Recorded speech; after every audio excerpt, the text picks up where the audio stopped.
যাবেন কমলাপুর রেল স্টেশনে? চলুন।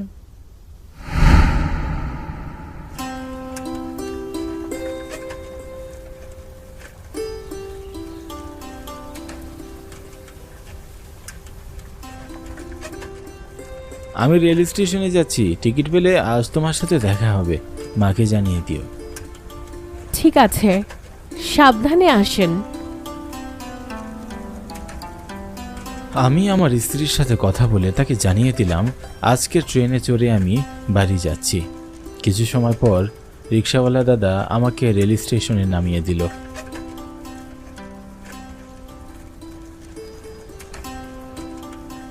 আমি তার ভাড়া চুকিয়ে টিকিট কাউন্টার থেকে টিকিট কিনে প্ল্যাটফর্মে বসে রইলাম। বসে বসে ট্রেনের অপেক্ষা করছি। আমি হরিদাস, জন্ম ও লেখাপড়া গ্রামে হলেও এখন শহরে এসে চাকরি করি। নতুন চাকরি, আমার বেতন কম হওয়ায় পরিবারকে ঢাকা শহরে আনতে পারিনি। তবে বেতন বাড়ার সাথে সাথে সবাইকে ঢাকায় নিয়ে আসব, এই পরিকল্পনা করে রেখেছি। চাকরির ব্যবস্থায় টানা 3 মাস বাড়িতে যাইনি। দুর্গাপূজার বন্ধ পাওয়ায় অফিস থেকে ফিরেই টিকিট কাটতে চলে আসি। আজ রাতের মধ্যে যদি ফিরতে পারি তো পরিবারের সাথে একটু বেশি সময় কাটাতে পারবো। দেখতে দেখতে ট্রেন চলে এলো।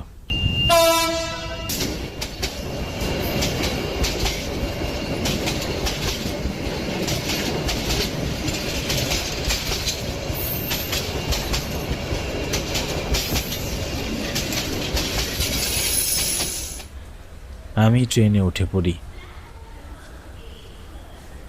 ট্রেনে যে বগিটায় উঠি সেখানে আরও কিছু যাত্রী ছিল।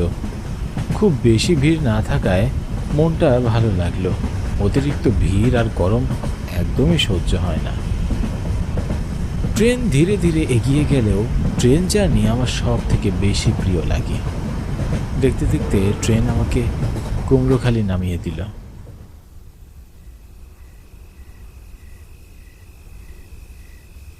ট্রেন থেকে নেমে রাস্তায় কিছুক্ষণ দাঁড়িয়ে রইলাম। এখন আনুমানিক রাত 11টা বাজে। আমি রাস্তায় কোনো গাড়ি পেলাম না, তাই বাধ্য হয়ে হাঁটতে লাগলাম।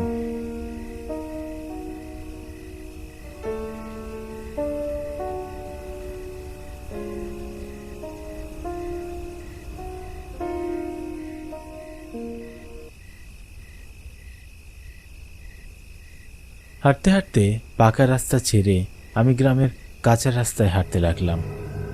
শহরে এখনও ব্যস্ত রাস্তাঘাট, জ্যামে বসে আছে মানুষ ঘন্টার পর ঘন্টা, অথচ একই সময়ে গ্রামের পরিবেশ কত নীরব নিস্তব্ধ। অনেকদিন পর ঝিঝি পোকাদের ডাক শুনতেও খুব ভালো লাগছে। এখান থেকে আমার বাড়ি যেতে 1 ঘন্টা সময় লাগবে। এদিকে প্রচণ্ড খিদে পেয়েছে। ট্রেনে ভেবেছি একেবারে বাড়ি গিয়েই খাবো, কিন্তু এখন তো খিদের কারণে ঠিকমতো আর হাঁটতেও পারছি না। সেই দুপুরবেলা ডিম ভাজি দিয়ে ভাত খেয়েছিলাম, আর এখন বাজে রাত 11টা। খিদে লাগাটা অস্বাভাবিক কিছু নয়। আশেপাশে যদি কোনো দোকান অথবা হোটেল খোলা থাকতো। নিজের কথায় নিজেই হেসে উঠলাম। যেখানে কোনো যানবাহনই পাওয়া যাচ্ছে না সেখানে কিভাবে কোনো দোকান বা হোটেল পাওয়া যাবে? কথাটা ভাবতে ভাবতেই হঠাৎ রাস্তার পাশে আলো দেখতে পাই। আলোটা লক্ষ্য করে আমি সামনে এগোতে ধরি। কিছু দূর যেয়ে দেখতে পাই একটা হোটেল খোলা আছে। দোকানে কাস্টমারগুলো খাবার খেতে ব্যস্ত।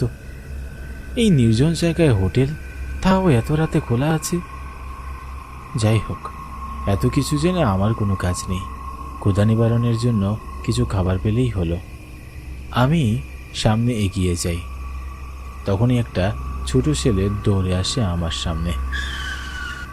ছেলেটার বয়স 7 কি 8 হবে। এসেই হাঁপাতে হাঁপাতে বলতে থাকে, আঙ্কেল আঙ্কেল, ওই হোটেলে যাবেন না। কেন কেন যাব না? আমার তো খুবই খিদে পেয়েছে। ওই হোটেলে গেলে বিপদ হবে, খবরদার হোটেলের আশেপাশেও যাবেন না। হরি অবাক হয়ে ছেলেটির কথা শুনছে। এত রাতে এই ছেলে কোথা থেকে এলো রে বাবা? আর হোটেলে যেতে বারণই বা করছে কেন? আমি ছেলেটাকে কিছু প্রশ্ন করতে যাব, ঠিক তখনই হোটেলের ভিতর থেকে কেউ একজন কর্কশ কণ্ঠে বলে উঠল, ও হে ছোকরা, আমার কাস্টমার বিদায় করছিস? তোকে যদি আমি মাছ ভাজার গরম খুন্তি দিয়ে মুখ পুড়িয়ে না দিয়েছি, আমার নাম হরণ ব্যবসায়ী না। লোকটার কথায় ছোট ছেলেটির পিছনে তাকাই। একজন ব্যবসায়ী লোক ছেলেটির দিকে রাগী দৃষ্টিতে তাকিয়ে আছে। লোকটির কথা শোনা মাত্রই ছেলেটি দৌড়ে পালিয়ে যায়। তারপর লোকটি আমার কাছে হাসি মুখে এগিয়ে আসে। আসেন বাবু, আমার হোটেলে খেয়ে যাবেন। দেখে মনে হচ্ছে অনেক দূর থেকে এসেছেন। জি দাদা, ঢাকা থেকে এসেছি। সারা রাস্তায় কিছুই খাওয়া হয়নি, তাই মনে মনে একটা দোকান কিংবা হোটেল খুঁজছিলাম। রাস্তায় কোনো যানবাহনও নেই, আমার বাড়ি পর্যন্ত আমাকে হেঁটে যেতে হবে, কিন্তু খিদে লাগায় হাঁটার শক্তিটুকু পাচ্ছি না। কোনো চিন্তা নেই, আপনাদের মতো অসহায় মানুষদের জন্যই কুমড়োখালির এই ভাতের হোটেল খোলা থাকে। বড় উপকার করলেন দাদা। চলুন হোটেলে গিয়ে বসে পড়েন। হোটেল মালিক হরণ দাদার সাথে কথা বলতে ভালো লাগলো। আমি দোকানের ভিতরে গিয়ে বেঞ্চে বসে পড়লাম। হরণ দাদা আমার দিকে দাঁড়িয়ে আমার দিকে কিছুক্ষণ তাকিয়ে রইল। এবার বলুন, কি খেতে চান? যা খেতে চান সবই আমার হোটেলে পাবেন। যা আছে তাই নিয়ে আসুন দাদা, আমার প্রচণ্ড খিদে পেয়েছে। তাহলে আমার হোটেলের সবথেকে বিশেষ খাবারটি খেয়ে দেখুন। ঠিক আছে নিয়ে আসুন। খাবার দেখে আমার মনটা খুবই খুশি হয়ে গেল। ধোয়া ওঠা গরম গরম ভাত আর মাংস। কিসের মাংস তা বুঝতে পারছি না, কিন্তু এত বুঝেও কোনো কাজ নেই আমার। খাবারগুলো আমার কাছে অনেক সুস্বাদু মনে হচ্ছে। আমি দোকানের মালিকের দিকে তাকাতেই চমকে উঠি। তার সাথে একটা মহিলা দাঁড়িয়ে। আমাকে অবাক হতে দেখে হরণ কাকা বলে, হ্যাঁ, আমার স্ত্রী কল্যাণী। আমরা দুজন এই হোটেল চালাই। রাতের বেলা আমরা এখানেই থাকি। ও আচ্ছা, বেশ ভালো। তুমি খাও বাচ্চা, খাওয়ার সামনে রেখে এত বেশি দেরি করতে হয় না। কেন জানি না হরণ দাদা আর তার বউয়ের চাহনি থেকে আমার খেতে ইচ্ছা করছিল না। খিদেটাও হঠাৎ কমে গিয়েছে। তাদের চোখগুলো যেন জল জল করছে। হঠাৎ খাবারগুলোর দিকে তাকাতেই আমি চমকে উঠি। সব খাবারগুলো লাল রক্তে ডুবে আছে। এ কি, এই খাবারগুলো রক্তের মধ্যে ডুবে আছে কেন? এখনই তো খাবারগুলো ভালো ছিল। আমি হরণ দাদা এবং তার বউয়ের দিকে তাকালাম। তারা খুবই ভয়ঙ্কর দৃষ্টিতে তাকিয়ে আছে। খাবার সামনে নিয়ে কেউ এতক্ষণ বসে থাকে নাকি? দিলি তো সব নষ্ট করে। এখন এই খাবারের মূল্য তোকে দিতেই হবে।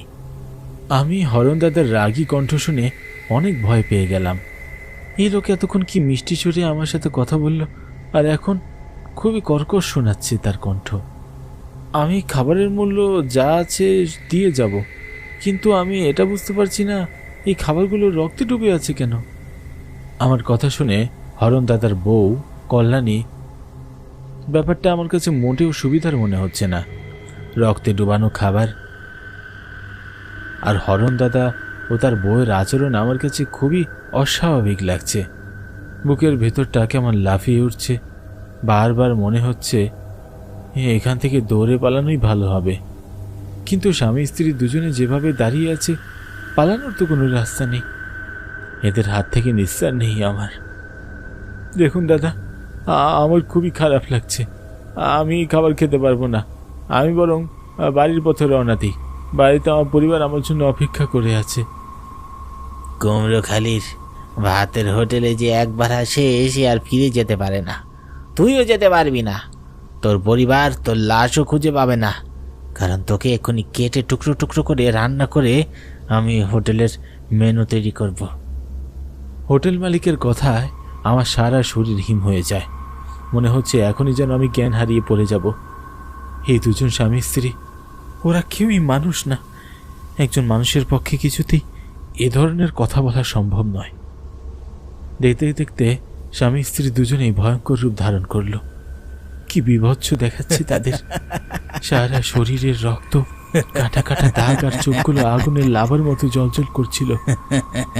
আমি একটা ভূতের হোটেলে চলে এসেছি এটা ভেবেই আমার হৃৎপিণ্ড কেঁপে উঠছে। তারা আমার দিকে এগিয়ে আসছে। আমি কি করব কিছুই বুঝে উঠতে পারছি না। এদের পাতানো ফাঁদে আমি পা দিয়ে ফেলেছি। এর থেকে বের হওয়ার কোনো উপায় নেই। আশেপাশে কোনো ঘরবাড়ি বা কোনো লোকজনও নেই। আমি চিৎকার করার বৃথা চেষ্টা করলাম। স্বামী স্ত্রী দুজনে আমার দিকে এগিয়ে আসছে। আমি মৃত্যুর জন্য মনে মনে প্রস্তুত হয়ে নিচ্ছি। কাল সকালের সূর্য আমি আর কখনো দেখতে পাবো না। এসেছিলাম পরিবারের সাথে সময় কাটাতে, কিন্তু আজ এই অশরীরগুলোর হাতে আমার প্রাণ হারাতে হবে। হঠাৎ পিছন থেকে একটা ছোট কণ্ঠ বলে উঠল, ও অরুণ দাদু, ছেড়ে দাও লোকটাকে। তোমরা এত খারাপ কেন গো? ছেলেটার কথায় অশরীর দুটো পিছনের দিকে তাকায়। তবে রে, তুই আবার এসেছিস, আজ তোকে দেখাবো মজা। আমি ভয়ার্ত দৃষ্টিতে তাকিয়ে আছি। অশরীরীগুলো সেই ছোট ছেলেটার পিছু পিছু দৌড়াতে থাকে।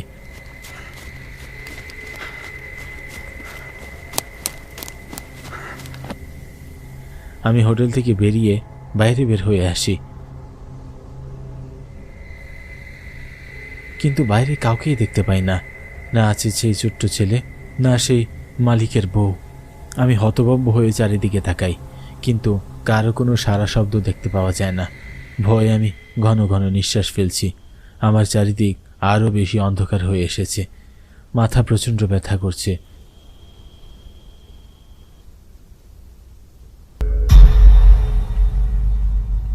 চোখের সামনে থেকে কুমড়োখালির রাতের হোটেলটা হঠাৎ উধাও হয়ে গেছে। প্রচণ্ড ভয়ে আমি জ্ঞান হারিয়ে ফেলি। তারপর কিছুই মনে নেই আমার।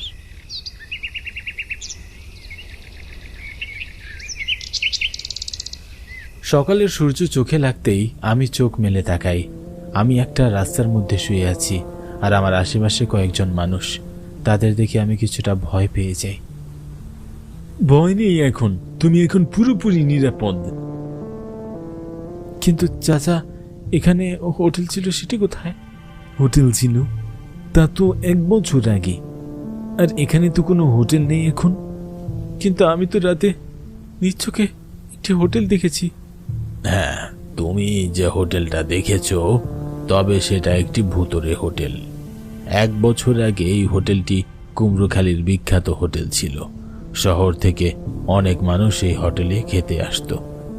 তবে গ্রামের লোকজন হঠাৎ খেয়াল করে এই গ্রামের সব কুকুরগুলো যেন উধাও হয়ে গেছে। গ্রামের কোনো কুকুর নেই, অথচ কয়েক মাস আগেও গ্রামে কুকুরে ভরা ছিল।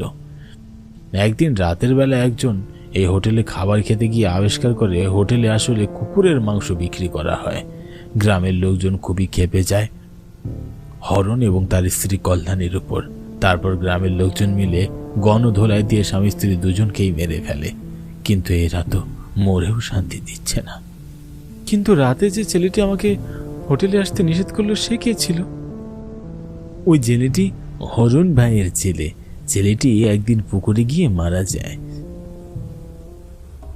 তারপর থেকে ছেলেটি রাতটা এই গ্রামে ঘুরে বেড়ায়। কাল সেই ছেলেটি তোমাকে বাঁচিয়েছে। ছোট ছেলেটার প্রতি গভীর মমতা অনুভব করি। আজ যদি সে না থাকতো, তাহলে আমিও এই হোটেলের বলির শিকার হয়ে যেতাম। গ্রামবাসী থেকে বিদায় নিয়ে আমি আমার বাড়ির উদ্দেশ্যে রওনা হই। রাতের কথা মনে পড়লেই আমার সারা শরীরে কাঁটা দিয়ে ওঠে।